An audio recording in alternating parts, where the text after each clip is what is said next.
The Legend of Korra has been out for over 8 years now, and with its recent addition to Netflix, the show has received tons of new fans, and reignited the nostalgia for many of the old fans.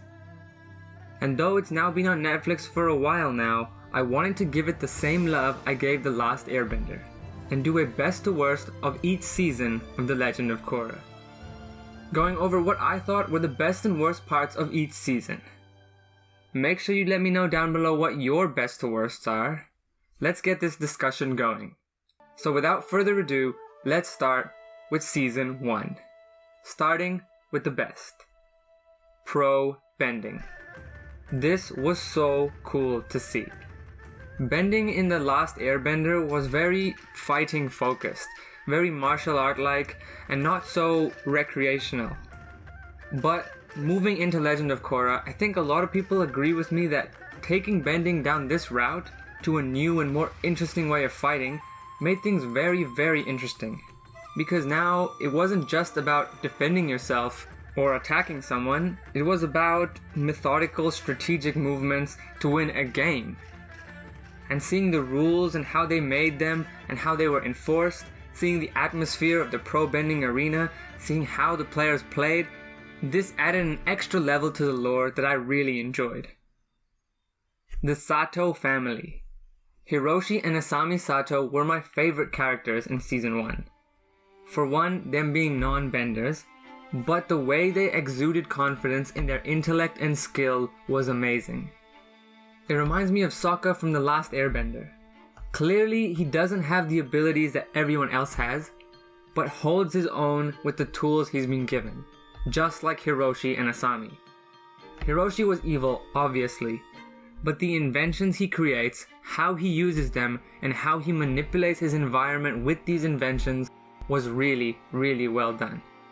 An amazing line from Hiroshi was here when Beifong was ambushed by Hiroshi and his equalists.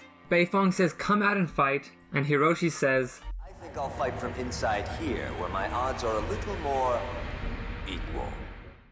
Damn, right here, proving that not only can Hiroshi do anything he wants with his mind, but can do it better.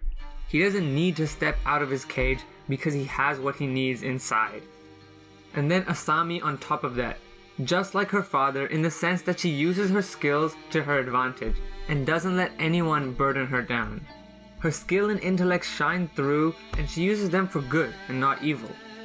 I really wish they showed more of both of these two working together, or even not working together, just enemies in the later seasons, but Hiroshi was just locked up for most of it. But this does go in my best list. Music.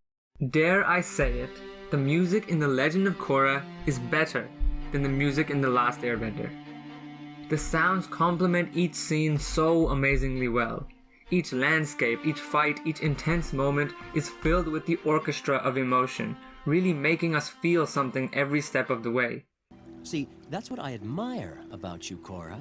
Your willingness to go to extremes in order to get what you want.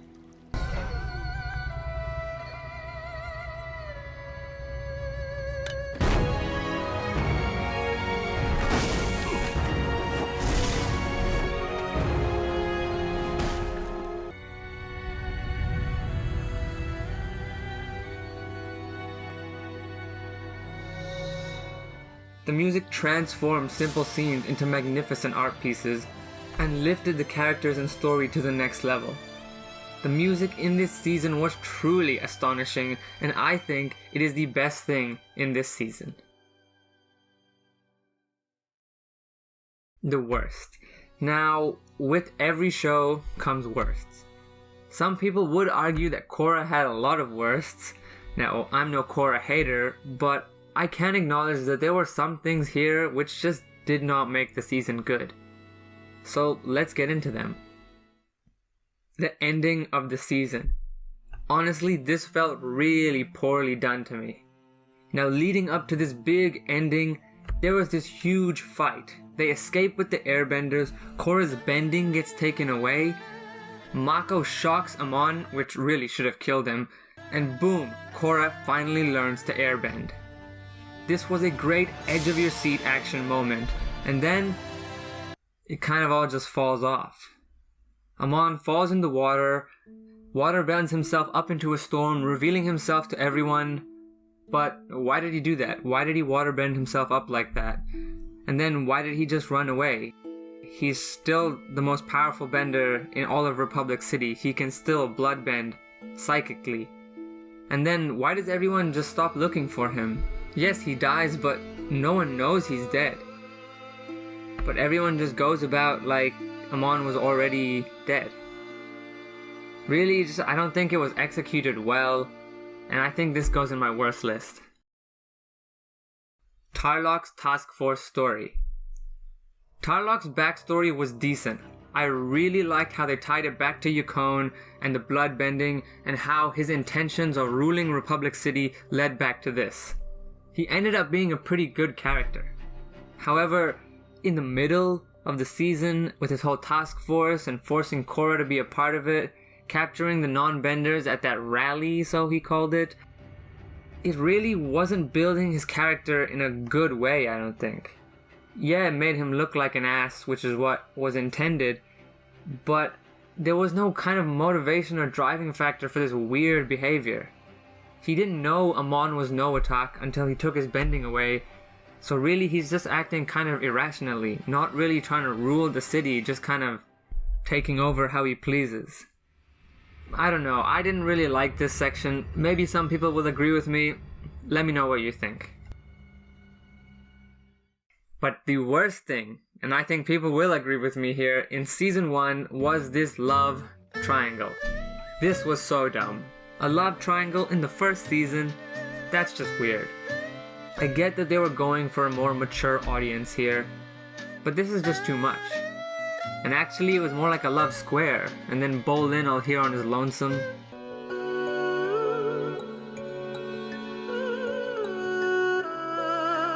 I feel bad for the man.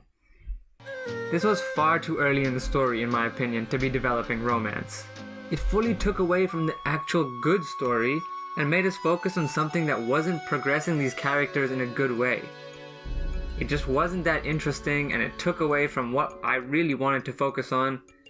Need I say more? This was easily the worst thing about season 1. Now that is my best to worst of Legend of Korra season 1. Now I really do like this season, and I think many people rate this very highly, right? But I think they do that because of Amon and his relationship with Korra and how he took over Republic City, and his intentions and motivations and how he portrayed himself really made the threat feel real, and that's what made the season good. But with every season there are the bad things. So let me know, do you agree with my best to worst, or do you have your own? Make sure you tell me down in the comments below. But with that, my name is Rohan. I do hope you have a fantastic day, and until next time.